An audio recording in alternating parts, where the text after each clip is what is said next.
দো পেঁয়াজে রান্না করব মুগের ডাল আর মাংস। তো প্রথমে কড়াইতে আমি মুগ ডালটা ভেজে নেব ভালো করে।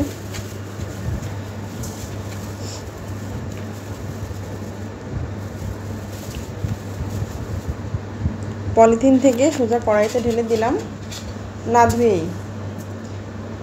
আর কোনো তেলও দেব না, শুকনো কড়াইতে নাড়াচাড়া করে ভালো করে ভেজে নেব। লাল লাল করে ভেজে নিয়েছি।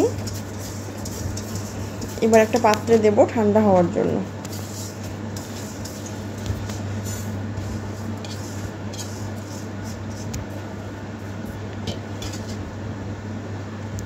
ডালটা ঠান্ডা হয়ে গেছে।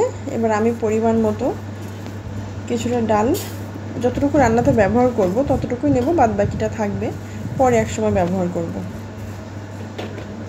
তো এখানে আমি 2 কৌটা ডাল নিয়েছি। এবার ডালটা ভালো করে ধুয়ে গরম পানি বসিয়েছিলাম, সেই পানির ভিতরে দিয়ে দেব সিদ্ধ হওয়ার জন্য।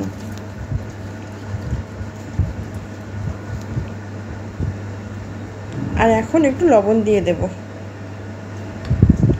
ডালটা এক পাশে সিদ্ধ হতে থাকুক, অন্যদিকে আমি মাংসটা কষিয়ে নেব। পুরোপুরি মাংস না, অনেকটাই চর্বি, মানে 60% চর্বি আর 40% মাংস, এভাবেই নিয়েছি আমি। তো কড়াইতে আমি প্রথমে সরিষার তেলে একটা তেজপাতা ছোট ছোট করে কেটে দিয়েছি, আর দিয়ে দিলাম 2টা শুকনো মরিচ মাঝখান থেকে ভেঙে। ভালো একটা গন্ধ বের হয়ে গেছে। এবার দেব পেঁয়াজ, বেশ কিছুটা কুচানো পেঁয়াজ আমি দিয়ে দিলাম।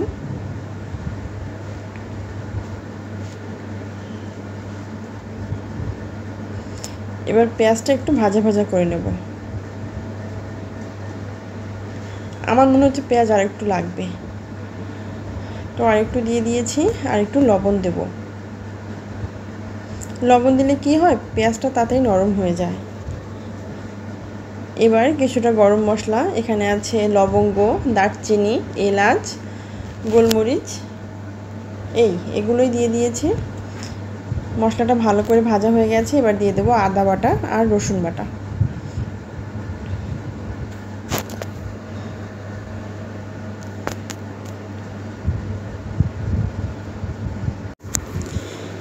এবার একটু পানি দেব। পানি দিয়ে আদা রসুনটা ভালো করে পেঁয়াজের সাথে মিশিয়ে নিয়ে দিয়ে দেব আমি লবণ, হলুদ, যা যা গুঁড়ো মশলা দেব আমি সেগুলো দিয়ে নেব। প্রথমে দিলাম লবণ, তারপরে হলুদ, এখন দিচ্ছি শুকনো মরিচের গুঁড়া, দিয়ে একটু ভালো করে মিশিয়ে নেব।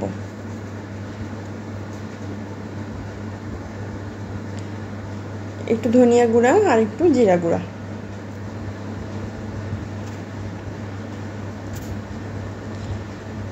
আমার যা যা প্রয়োজন সব আমি দিয়ে দিয়েছি।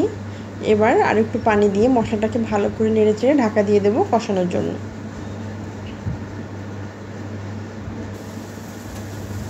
মশলা থেকে কিন্তু তেলটা ছেড়ে দিয়েছে, খুব ভালো একটা গন্ধ বের হচ্ছে।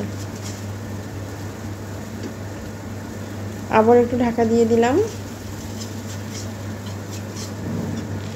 এবার মাংসটা দেওয়ার জন্য মশলাটা পুরোপুরি রেডি।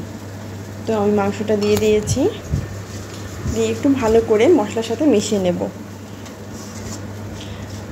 যেহেতু অনেক চর্বি, তো আমি মশলা কষানোর সময় কিন্তু তেলটা একটু কমই দিয়েছি।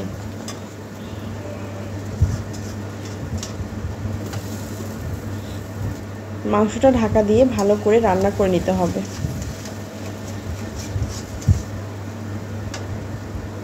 আমি কিন্তু এই মুহূর্তে কোনো পানি ব্যবহার করব না। একটু পরপর কিন্তু মাংসটা আমি একটু নাড়াচাড়া করে দিয়েছি যেন তলায় না লেগে যায়।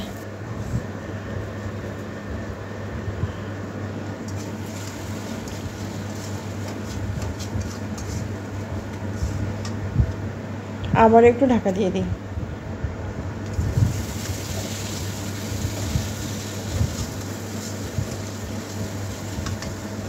এবার কিন্তু মাংসটা পুরোপুরি রেডি হয়ে গেছে। এদিকে আমার ডালটাও সেদ্ধ হয়ে গেছে।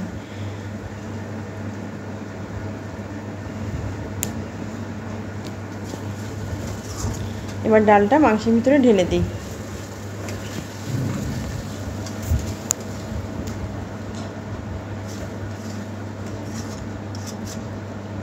কিন্তু এখানে পানি দিইনি, ডাল সিদ্ধ করতে যে পানিটা ছিল সেটাই ডালের সাথে আমি দিয়ে দিয়েছি। এখন এই পানিটাকে ভালো করে শুকিয়ে নেব।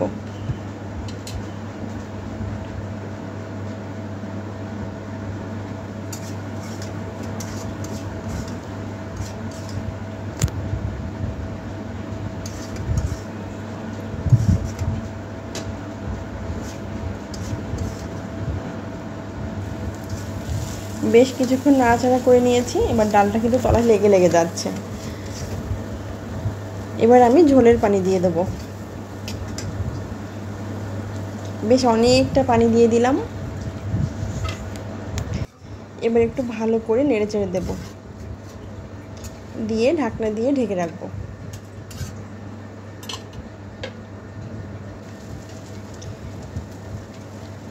ডালটা প্রায় গলে গলে যাচ্ছে আর ঝোলটা অনেকটা কমে গেছে। আমি এবার একটু গরম মশলা দিয়ে দিই।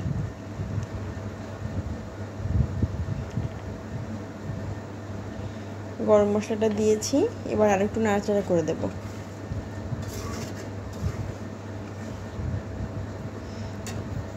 দিয়ে ঢাকা দিয়ে রাখবো। এই তো নামিয়ে ফেলেছি আমার দো পেঁয়াজা। তো কেমন লাগলো অবশ্যই জানাবেন, আর আপনারাও ট্রাই করবেন। ভালো থাকবেন। আল্লাহ হাফেজ।